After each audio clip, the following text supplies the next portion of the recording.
کئی وقتوں کی بات ہے کہ ایک بادشاہ تھا جو خوش نہیں تھا۔ وہ خوش رہنا چاہتا تھا اور خوشی کی تلاش میں مارا مارا پھرتا تھا۔ اس نے خوشی کے ماہرین کی مدد بھی لی اور سیانوں، دانشوروں اور سمجھداروں کی پوٹلیوں میں بھی جھانکا، مگر خوشی کا فارمولہ ہاتھ نہ آیا۔ وہ ایک پہاڑ پر چلا گیا۔ پہاڑ پر ایک درویش رہتا تھا۔ درویش کے دو مشاغل تھے: صبح صادق کے وقت مشرق کی طرف منہ کر کے بیٹھ جانا اور سورج کو آہستہ آہستہ افق سے ابھرتے ہوئے دیکھنا، اور اس کے بعد جنگل میں نکل جانا اور سارا دن جنگل میں گزار دینا۔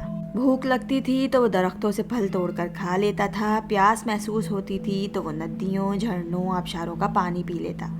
درویش کے پاس رہنے کے لیے ایک کٹیا تھی۔ وہ رات کٹیا میں آ جاتا۔ درویش کے پاس سردیوں کے لیے 2 کمبل تھے، گرمیوں کے لیے کھلا آسمان اور ٹھنڈی زمین تھی، اور کپڑے لتے کی ضرورت زائرین پوری کر دیا کرتے تھے۔ درویش کے پاس اس کے علاوہ کچھ نہیں تھا، لیکن وہ اس کے باوجود بہت خوش تھا۔ بادشاہ اس خوشی کی وجہ دریافت کرنے کے لیے درویش کے پاس پہنچ گیا۔ درویش نے سنا، قہقہے لگایا، لکڑی کی کھڑاویں پہنی اور بادشاہ سے کہا: بادشاہ سلامت، میں اس کا جواب آپ کے دربار میں جا کر دوں گا۔ بادشاہ نے درویش کو گھوڑے پر بٹھایا اور دارالخلافہ آ گیا۔ درویش نے درخواست کی: آپ اب کسی ضرورت مند کو بلائیے۔ بادشاہ نے عرضیوں کی ٹرے سے ایک خط نکالا۔ وہ خط وزیر کے حوالے کیا اور ضرورت مند کو طلب کرنے کا حکم دے دیا۔ ضرورت مند کو دربار میں حاضر کر دیا گیا۔ درویش نے بادشاہ کے کان میں سرگوشی کی کہ آپ حکم جاری کریں اسے: اے ضرورت مندو، تم جاؤ، میری سلطنت میں دوڑو۔ تم سورج غروب ہونے تک زمین پر جتنا بڑا دائرہ بنا لو گے، وہ زمین تمہاری ہو جائے گی۔ بادشاہ نے ضرورت مند کو حکم دے دیا۔ حکم جاری ہونے کے بعد بادشاہ درویش اور درباری محل کے سامنے کرسیاں بچھا کر بیٹھ گئے۔ ضرورت مند لکیر کھینچ کر ایک مقام پر کھڑا ہو گیا۔ بادشاہ کا رومال ہلا اور ضرورت مند نے دوڑنا شروع کر دیا۔ ضرورت مند نے دوڑ کے آغاز میں وقت کو 2 حصوں میں تقسیم کر دیا: صبح سے ظہر تک اور ظہر سے مغرب تک واپسی کا سفر۔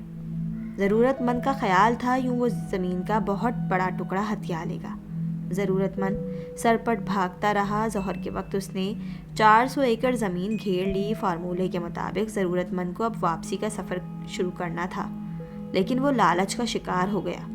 اس نے سوچا، میں اگر اپنی اسپیڈ بڑھا لوں تو میں عصر تک 100 ایکڑ زمین مزید گھیر لوں گا، اور میں اگر اسی تیزی سے واپسی کے لیے دوڑوں تو میں مغرب تک واپس پہنچ جاؤں گا۔ لالچ نے اس کی بھی عقل کو سلب کر لیا تھا اور وہ مزید زمین کے لالچ میں عصر تک بھاگتا رہا۔ سورج نے جب تیزی سے واپسی کا سفر شروع کیا تو اس شخص کو اپنی غلطی کا احساس ہوا۔ وہ پلٹا اور واپسی کے لیے دوڑ لگا دی، لیکن دیر ہو چکی تھی۔ وہ اب مغرب سے قبل واپس نہیں پہنچ سکتا تھا۔ اس کے پاس اس وقت 2 آپشن تھے: وہ اپنی ہار مان لیتا، دوڑنا بند کر دیتا، چپ چاپ گھر واپس چلا جاتا، پھر جیتنے کے لیے سر توڑ کوشش کرتا۔ زمین گھیرنے والا بھی منصوبہ بندی اور صلاحیت دونوں سے عاری تھا، چنانچہ اس نے دوسرا فیصلہ بھی غلط کیا۔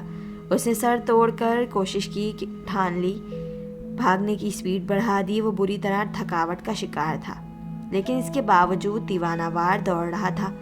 وہ وقت پر پہنچنے کی کوشش میں اپنی اسپیڈ بڑھاتا، یہاں تک کہ اس کے پھیپھڑے پھٹ گئے، اس کے منہ سے خون جاری ہو گیا، لیکن وہ اس کے باوجود بھاگتا رہا۔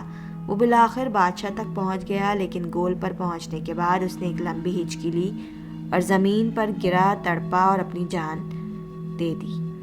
وہ زمین جیت گیا، لیکن زندگی ہار گیا۔ درویش اپنی جگہ سے اٹھا، زمین پر گرے شخص کے قریب آیا، ہاتھ سے اس کی کھلی آنکھیں بند کی، بادشاہ کو قریب بلایا اور اس بد نصیب کی لاش دکھا کر بولا: بادشاہ سلامت، ہرس کے بیوپاری کبھی خوش نہیں رہ سکتے۔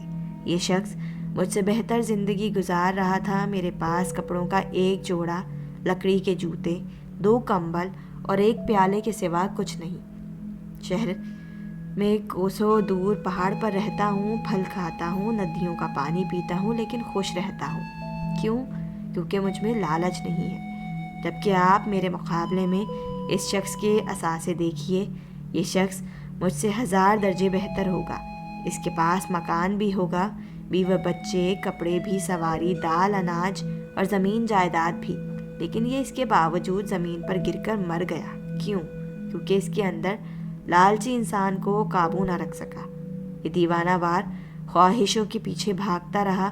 یہ اگر درمیان میں قناعت کر لیتا یا رک جاتا، جو حاصل ہو گیا اس پر اکتفا کر لیتا اور شکر ادا کرتا اور زندگی اور نعمتوں کی شکر گزاری کرتا اور لالچ کے گھوڑے پر سوار نہ ہوتا، تو آج اس کی جان بچ جاتی۔